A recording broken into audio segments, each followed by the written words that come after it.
You're listening to one right now, but how did this episode get from the web to your podcast player? Today we're going to go through the software and the history of podcasts.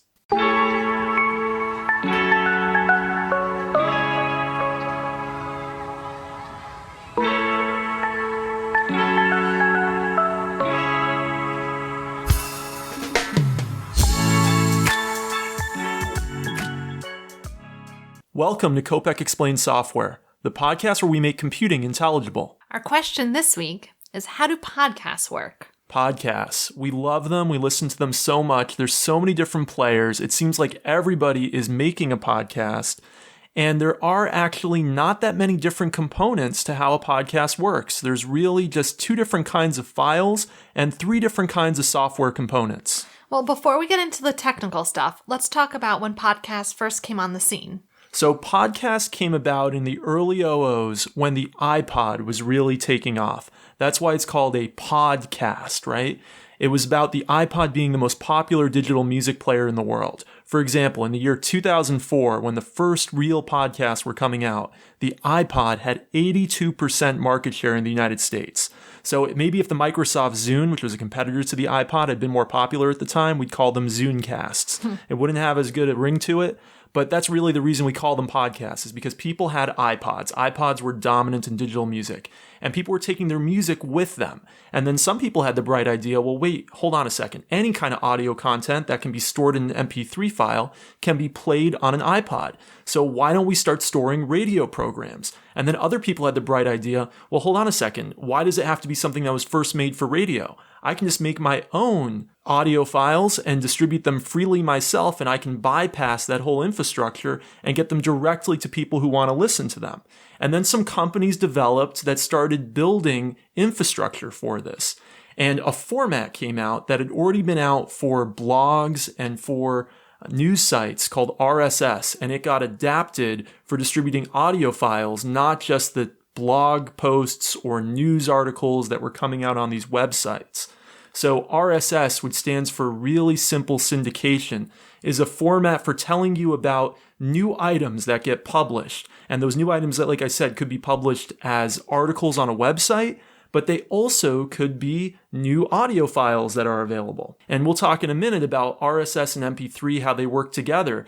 But some companies came around this new format and this new idea of distributing audio files for digital music players, and they started developing the first podcast directories. And this is all happening around 2003, 2004. One of those companies was called Odeo, and they actually ended up pivoting into Twitter. So Twitter kind of got its start, you can almost think, as one of these early podcast companies. But the company that really, of course, was dominating the space was Apple, because they made the digital music players that everyone was using, the iPod, that podcasts were named after. And they said, well, why don't we just make our own podcast directory? And so that's exactly what they did in 2005. They started including a podcast directory as part of iTunes. Everyone had iTunes because everyone had an iPod. And so if you had iTunes, you now automatically had a podcast directory that you could easily start syncing your downloads with your iPod. And so Apple quickly became the dominant player in the space, and some of the early other podcast companies actually went out of business or pivoted into something else, like what happened with Twitter. So Apple came to dominate this space, and we'll talk later on about how that's kind of evolved over time. But Apple continues to kind of be one of the main companies involved in the realm of podcasting. Let's dive into the file types that exist for a podcast. And you've talked about one of them, an RSS feed. Can you talk a little bit more about that? Yeah, so an RSS feed is a type of XML file. And if you don't know what XML is, we actually talked about it on our podcast last week. What is XML? And I'll put a link to that in the show notes. But assuming you know a little bit about what XML is, an RSS feed is basically an XML file that has specific tags about new articles or content that are available on a website, a blog, or a podcast. And so it's just a text file with a bunch of metadata describing all of the episodes that are available in a podcast. And so this text file gets downloaded by a podcast player, which we'll talk about in a few minutes. and it looks through to see what episodes are available in this podcast. And it also has a link in each of the episodes to an MP3 file. And the MP3 file is what actually contains the audio content of one particular episode of the podcast. And we talked about MP3 files in a previous episode called Napster, and I'll put a link to that in the show notes as well. So the two file types that are involved in a podcast are the RSS feed and the MP3. Right, that's correct. And so they work together. The RSS feed links to all the MP3 files. So then we have the software components of podcasts, and there are 3 different components, correct? Yeah, so there's a web server, and so podcasts are really just hosted on web servers. Web servers contain the RSS files, and they also contain the MP3 files, and they're hosting them and distributing them to the podcast clients that are downloading them. And this is all done over HTTP and HTTPS, those old web protocols that, again, I hate to point people to another previous episode, but we had a previous episode called How Does the Web Work, where we explained a little bit about what web servers are and what HTTP is. But basically, RSS files and MP3 files are served to you in the same way that HTML, CSS, and JavaScript files are served to you when you use your web browser, over HTTP from a web server. So if you're going to go create a new podcast, you're going to probably sign up with a podcast host. And what this host is really doing is they're holding on to your RSS file and your MP3 files for your podcast on a web server, and then making that accessible to the whole wide world, anyone who has a web browser or a podcast client can then download those files. Then the next software component is a podcast directory. And this is really a little more amalgamous because it's probably multiple components run by some company where they're indexing all of the different RSS feeds available out there, basically keeping track in a big database of all of the different podcasts and what RSS feeds are associated with each podcast, and making that database searchable by ultimately podcast clients. And that's our last software component. A podcast client is going to be the program that you actually play your podcasts in. And what a podcast client typically does is it connects to a podcast directory so that you can search for various interesting podcast feeds. Then it bookmarks those feeds when you say, hey, I want to subscribe to this podcast, and it periodically then pings the RSS file associated with that podcast, and it then looks, oh, hey, what are all the episodes that are available? And when there's new episodes, it tells you, and then every few hours, depending on your settings, it pings it again and sees, are there any more new episodes available? When you actually play a podcast, it goes and it downloads the associated MP3 file that's linked to from that RSS feed for each episode. So what a podcast player is doing is it's knowing how to connect to a podcast directory, ping an RSS file, download MP3 files, and play those MP3 files. It doesn't sound too complicated. It's really not. And it's really very open because everything is just hosted on web servers. More than one podcast directory can be searching the same RSS feeds. And so, of course, one podcast can be available in many, many different directories, but all a podcast player is really doing when it wants to play an episode is go and download an MP3 file from some web server and then play it. Let's shift gears a little bit and talk about the podcast ecosystem. I listen to my podcasts on Apple Podcasts, but there are a few of those that are available. Yeah, there are many podcast directories. The most popular are definitely Apple Podcasts and Spotify probably. But Google has their own directory. Amazon now has their own podcast directory. And there's a bunch of smaller directories too. People might be familiar with Overcast. People might be familiar with Pocket Casts. Some of these companies have their own directory, and some of them kind of piggyback off of other directories. And the most common directory that gets piggybacked off of is Apple's, probably just because Apple's is the oldest, and Apple also actually makes theirs open enough that you can piggyback off of theirs. I know, for example, that Overcast, they actually say in their terms of use that they build up some of their directory out of Apple's directory.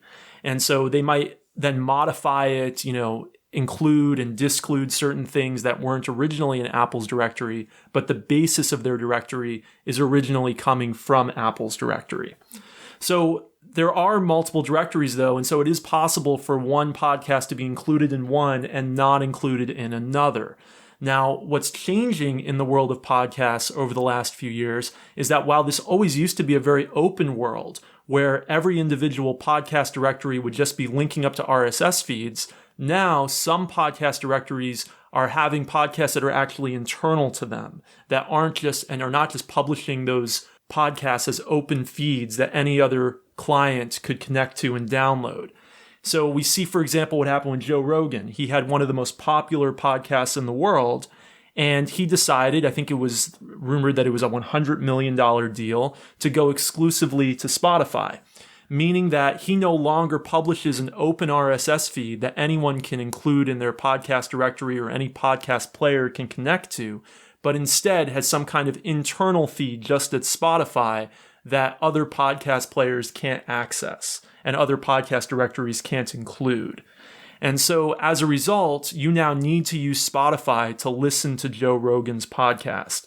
And Joe Rogan has a lot of listeners, so this obviously has had a big impact on the podcasting world. Now, a lot of people have been critical of this turn of events, and it's not just Joe Rogan. There's now multiple podcasts that are exclusive to a single directory. Spotify is one of the pioneers in this, really getting a lot of big names to be exclusive just to them.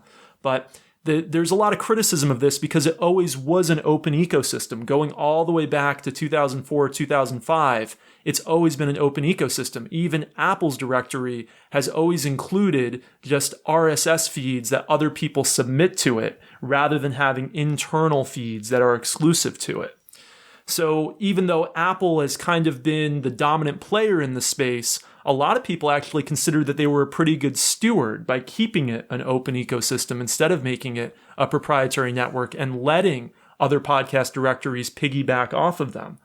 So there's been a lot of questions of whether Apple actually kind of neglected the space too much. And that's why it's allowed some of these other players to come in and start to become more and more dominant. Anecdotally, being an amateur podcast creator myself, I can just say that I've seen more and more of our traffic move over to Spotify. Now, that's not necessarily a bad thing. I'm not saying that's a bad thing or a good thing, but it definitely shows how the market is changing and developing. But even these podcasts that are exclusive to a specific directory are going to still be the same components. They're still going to be an RSS feed, an MP3 file. That's what a podcast is. Not necessarily. We don't know what happens internally at Spotify, how their software works internally. So are they using RSS feeds for their internal podcasts? I would find that likely. Like, why reinvent the wheel when they already have that in place for handling external podcasts? But we don't actually have insight into how internal, exclusive to a network podcasts work from a software perspective. Mm-hmm. So if you want to actually go explore what an RSS feed looks like for your podcast of choice, you can go to most podcast websites, because most podcasts have their own like little website where they publish, what new episodes are out. Ours, for example, is Kopek.live. And usually there's going to be a link to an RSS file. And if you click that link, you may have already configured a program that knows how to open RSS files, or you might not. And if you want to explore it further, you can actually just download that file and then open it in a text editor. And if you open it in a text editor, you'll actually see how all the metadata of the podcast is entered. And one thing you might find surprising is you'll see within that metadata a bunch of things that say iTunes. And you might wonder, why does it say iTunes? I open this file using Overcast, or I open this file using Google Podcasts. Well, because iTunes was such a major component of the podcasting world, the way that it modified and used RSS feeds to include metadata about the episodes, such as what is the photo associated with this episode, what is the genre of this podcast, that became a standard. And so iTunes metadata is going to end up just being the de facto standard for all podcasts today. And so you're going to see iTunes, even though iTunes doesn't even really exist anymore, right? iTunes has been replaced by Apple Podcasts and Apple Music on Apple's platforms. But it's fun to look behind the scenes. Is there anything else our listeners should know about podcasts? So if you want to go and create your own podcast, what kind of software are you going to need? Well, there's a few things. First of all, you'll need some software for recording yourself. So right now we're recording this podcast in some open source software called Audacity. Sometimes we use some proprietary software called Audio Hijack. But basically anything that can record you, save it in an audio file, that gets you started. Next, you're going to need to clean up the audio a bit. For example, we do run a noise reduction filter every week. And what that does is that takes out some of the background noise when we're recording. So maybe there's a heater going in our house. Maybe there's an air conditioner going. That little hum will be removed from the background of the feed. And hopefully you won't hear too much background noise when you listen to this episode.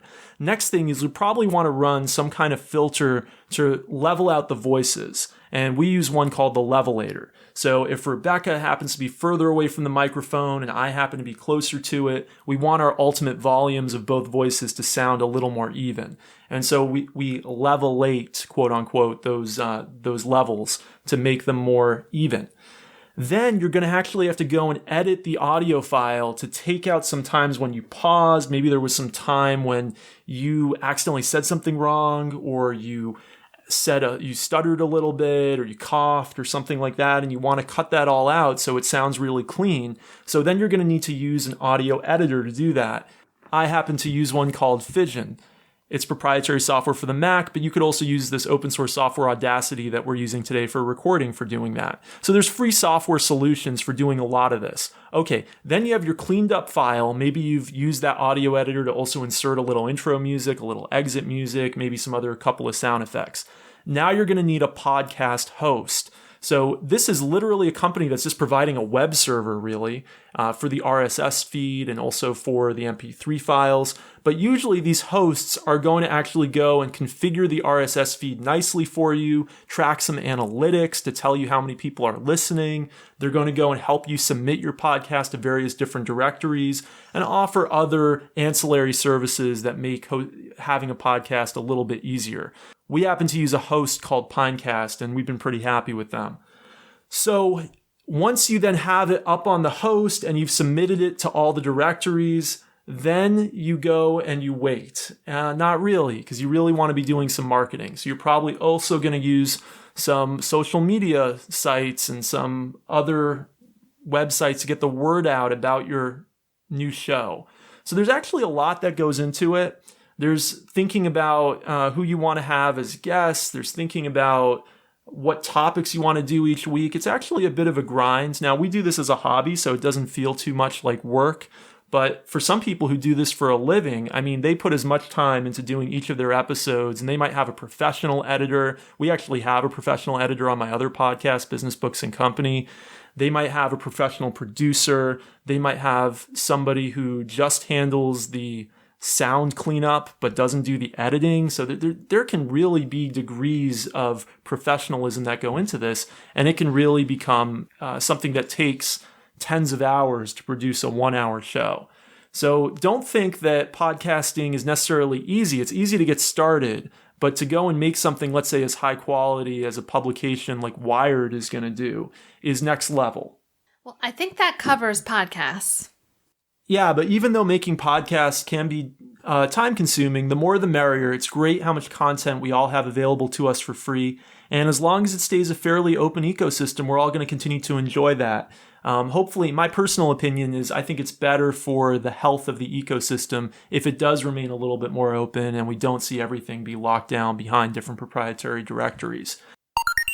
All right, well, thanks for listening this week. We want to remind everyone to subscribe to the show, to hit that subscribe button or that follow button in Spotify. Rebecca, how can people get in touch with us on Twitter? We're at Kopec Explains, KOPECEXPLAINS. And we'll see you next week. Thanks for listening.